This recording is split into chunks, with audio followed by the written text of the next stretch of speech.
Well, today we're working on old Denali. So today's upload, what we're gonna do is we're gonna install the iDash kit right over here by CJM Industries. Okay, I got a little ahead of you guys here, so my apologies, but I'll explain to you guys what I did. So we're installing, customer here's got the, we're gonna put the two Banks iDashes in here. He's got the pedal monster, the derringer, and the DPF back exhaust. First thing we got, or he's got here, he ordered the CGM Industries dual pod kit. Now, how this works, so this panel right here, first step, this sits into here. Just stick your hand under, it literally just pops right out. I mean, it's just these little clips. Just don't crank on it because you will break them, so be nice. And then you're gonna get, there are two screws, two they call them T15. This truck has two T10s, one here, and we have to pull this off right here because this has to come off. And you're gonna see here, there's a little clip, see that? So you just gotta move this like this and then just give it a little pull, and there you go. And it's just gonna pop off just like that. Same thing, it's just held on by some clips. So you're gonna let this hang here, you don't need to pull it off, just let it sit here and hang.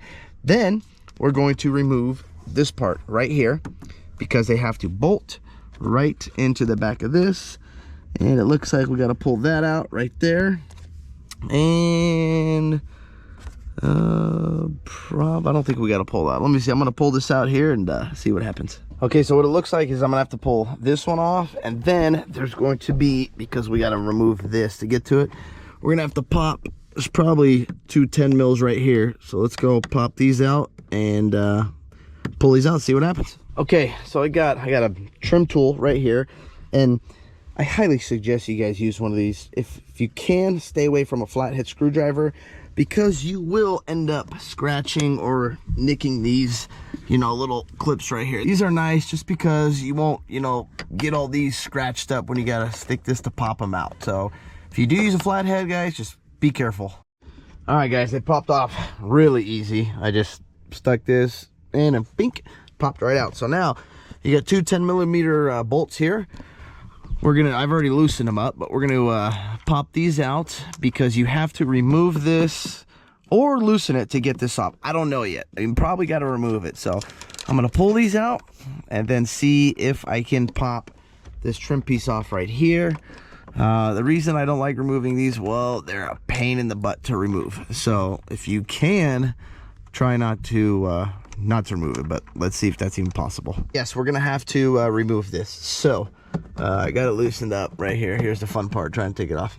There you go, guys. So I just took my hand, pretty much moved it back and forth because there is a clip right here. Be careful though, because you don't want to break this clip. A lot of people, when they do this, they end up breaking this clip. You know, if you do break it, it's probably not a big deal because you got the two 10 mils holding it in. But let's just try not to break anything while doing this. But you know, it's your own truck, so just be careful and watch the airbag also. You want to puncture, do anything to that thing. So then we're gonna just pry slowly like that, take that off, set that there. Then we can take our tool, again, can't use a flathead, but I just don't prefer it. Pop that off like that. Then you're gonna pop this right out like this. All right, well, it's never right out. Probably gotta pry it in here. Hold on, guys, I need two hands for this. All right, so I just pulled up, pried a little bit right here, and then the clips just popped out. A bunch of plastic clips. Again, be careful, you don't want to break them. So now we can start mounting this right here on. Now, remember, guys, before you mount it, do not forget, run your wire, because if you mount all this, put it back together, well, the iDash has to get plugged into the OBD2 down there. So you want to run it, put it all together, then forget to, you know, bring your wire out so you can connect it. So we're going to start on that next. Okay, so now that I got this mounted, and I'll explain to you guys why you got to put these once we get to that step. But right now, I'm going to install the derringer so we can run everything through, wire it all up. And this is pretty dang easy, guys. You can't mess this up because, well, they go on one way to here. Fuel pressure sensor, map right here, and the fuel is going to be that one, and the map is going to be that one right there. and you really, I mean, like I said, it's just plug and play. Then we will route it. I'll figure out a routing, you know, proper routing way so we don't get anything in the way. And then we're gonna have to hook this into here, we're missing the actual derringer portion. I'll show you guys. We'll need this part right here. Bam, that's gonna hook into there. This will sit, we'll probably, you know, let this sit somewhere in here and go from there. So I'm gonna start this install. And how to pull these out, guys, in case you're having a hard time, you gotta pop, these are like little safety things. See that right there? I don't know, it probably comes out 1/8 of an inch. Do not pull on these wires, because I have seen some of my friends personally pull, rip one out, then you got a big problem. So you're gonna use your thumb. Do not pull on the wire. Now, I need 2 hands for this, sorry, so I'm gonna have to put the camera down, but pop this out. Same thing here. Pop these little safety, all these are just little safety clips right here. So I'm gonna pull these out and we'll show you how I connect them. And I know, guys, when YouTubers who make these videos, these things just pop out easy. I understand for some of you, it's not gonna pop out this easy. So if it doesn't, grab a little flathead, small like this. Be very careful, and you can feel the clip in here. And if you lift up, it will pop right out. Now it's not gonna come out that easy because I've already grabbed it or popped it out. But see that little clip right there? So you can take this, stick that under there, lift it, and it'll pop out. But do not pull on these wires, you will be sorry. And this little white one, that is normal. It's not broken, it's supposed to be like that. So we got these 2 out. Now we're going to hook up right here. Here it is. And again, guys, you can't mess them up. See, map. I mean, look, if I try to put this one, obviously not gonna work. So, and they're all labeled. Boom, map. Go into the map, just like that. Bam. And then just push it, lock your pin back in. Boom, just like that. And hook the rest of them up, so on. So I'm gonna hook this up and I'm gonna show you what it looks like when it's done. Now you have 2 ways of going into the cab. I give the customer both options. You either make a little slit in the boot that's under there, or put it up through there, or you go into the door. Okay, so now once you've finished routing it, plug the derringer in, you'll see it right there. Then you're gonna take the starter cable that it came with, and you're gonna plug it into the other side of the derringer. Make sure, don't just smack this thing in there, because you see these 2 little slits right up there up top? Those 2 slits gotta go right up there. And if you are using the iDash, or if you purchase it, they're gonna already put this cap on it. This is critical also. Usually, depending on which one you get, they'll already cap one side for you. So the caps already came, so that's good, that's correct. So now we gotta match those 2 little slits with there. And then that part's done, we're gonna wire it in the truck. Okay guys, so now that you've ran it through the door, you can see here I snuck it, it comes down. I don't know if you can see it right there, down. And then there's going to be a grommet that's right, let me see if you guys can see, right here. At the very bottom of the door where this is, there's gonna be a little grommet right there. And take your time, this part's a little pain in the butt, but you know what, I mean, if you wanna go through the firewall, you can. It's up to you. So then once I just made a little slit, came into here, and then it's gonna pop up right there. Then you gotta come up and come, oh, right out here. Well, I don't know if I'm gonna come out here. It's probably not gonna close, but I'm gonna have to check some routing methods on this, because this is going to mount like this, and we can't have it on this because it won't sit flush and clip back in. But that's how you get the wire back up to here. So Banks gives you an awesome wiring diagram. This customer has got the pedal monster with the iDash and the derringer. So we're gonna go off of this diagram to hook all of these up. Very easy. It shows you what's going on here.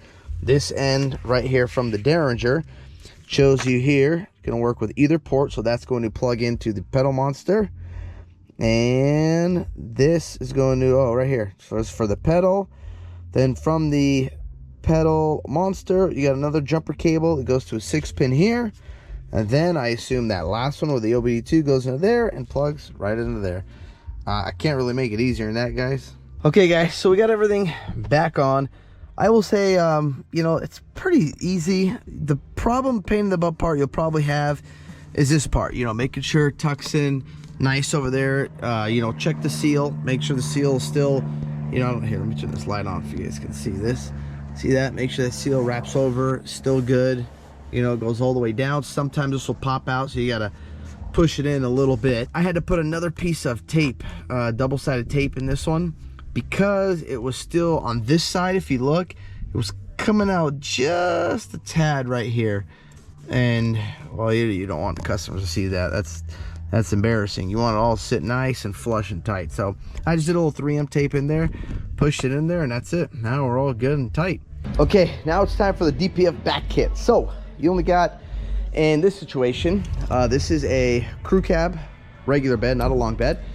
We have 2 pieces here, and very important, guys, so it does not bolt on. You have to cut your exhaust. Now, you're not cutting anything, you know, up front. I'll show you. You're going from just the DPF back. So we're gonna go from, let me show you here, and you gotta measure from the DPF back. So you see back here, just empty, and we're gonna replace all these sensors right here. See, Banks gives you, they weld you the hole and everything. Now, if you have a 5-inch, which that's what we're doing here, you measure from this hanger 8 inches back. That's with a 5-inch exhaust. If you have the 4-inch exhaust, you measure from here 7 inches. And when you get it, Banks will have video and directions and everything on this. So because this is a 5-inch over there, that's a 5-inch, we measured from the back of the hanger over to the 8-inch mark. Now, you gotta cut this part. First things first is pull your sensors out before we cut anything. So I would highly suggest you soak them. I've soaked mine with WD-40 and soaked the hangers right here. You can see it with WD-40s. It'll make your life much easier to take off. Be very careful with these. You know, sometimes they'll spin. You'll spin this wire. Don't break any of this stuff. If this is not spinning freely, put a little more WD and sit there and wait. So right now what I'm gonna do, pop all these off, and then I will cut the exhaust right here, and then we'll start installing the new one. Okay, both of these sensors are 17s. I have cracked them loose, so you can see how this is just spinning. This wire is not spinning. This is crucial, guys. You don't want to mess these things up. Pull them out slowly, because you will get check engine lights and all kinds of issues. So we're gonna hang that one out of the way. Oh, I gotta crack this one loose.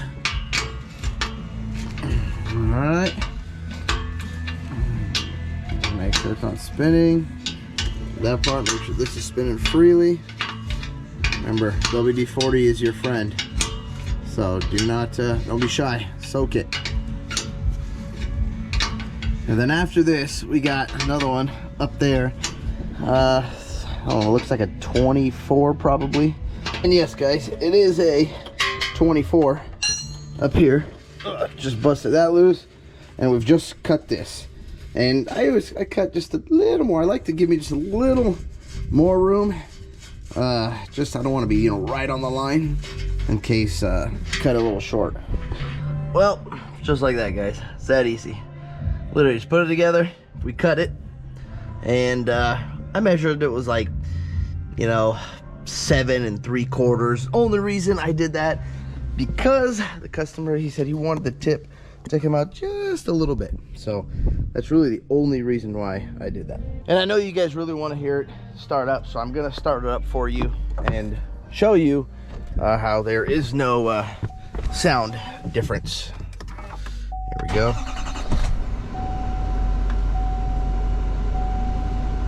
All right, now I'll take you back to the exhaust. There you go, guys, same thing. Still nice and quiet. So there you have it, boys. Truck is now all done. Now, I will say, there is a huge power difference. You feel the power in this thing. It's noticeable. It's not one of those things where you put it in, like I would say, and you guys can agree with me, a lot of people, what sucks about doing stuff to your truck is when you don't notice anything. This is nice because you put this power in here and you feel it. It's like, wow, I mean, you're sitting there burning rubber. It's pretty incredible. And stay tuned for the next vlog, guys. Look at this thing. This battery is a beast. 12 volt, 300 amp hour. This is insane. Stay tuned. And if you guys are interested in the product, head over to Banks. Just tell them Eddie's Life sent you, and they'll hook you up with the same package. You can get the exhaust, the iDash. You don't have to go with 2. You can go with 3 or 1. Depends on what you want. You can get all the goodies for your DURAMAX. They got them for everything now, pretty much. But let me know what you guys think of that setup. If you like the single, the dual, or the triple pod setup. That's all I got for you guys. Thank you guys for watching this video. If you guys like this video, don't forget to hit that thumbs up button. Don't forget to click subscribe. Peace. Yeah.